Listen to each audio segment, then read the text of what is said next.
नीट परीक्षा पेपर फुटी प्रकरणी केंद्रीय शिक्षण मंत्री धर्मेंद्र प्रधान यांनी राजीनामा द्यावा या मागणीसाठी कॉम्रेड सोनम वांगचुक यांनी नवी दिल्लीतील जंतर मंतर मैदानावर आमरण उपोषण सुरू केलंय।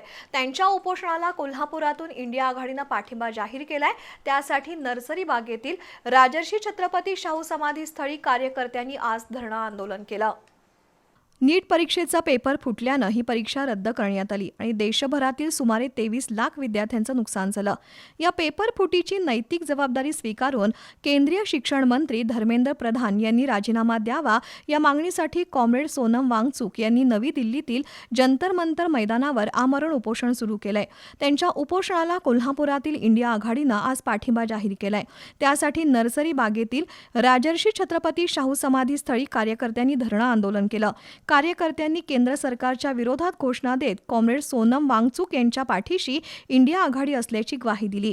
प्रधान यांचा राजीनामा घेतल्याशिवाय इंडिया आघाडी गप्प बसणार नाही असा इशारा कार्यकर्त्यांनी दिलाय। या आंदोलनात विजय देवणे, उदय नारकर, विवेकानंद गोडसे, सुभाष देसाई, रघुनाथ कांबळे, रसिया पडळकर, सानिका सावंत यांच्यासह कार्यकर्ते सहभागी झाले होते।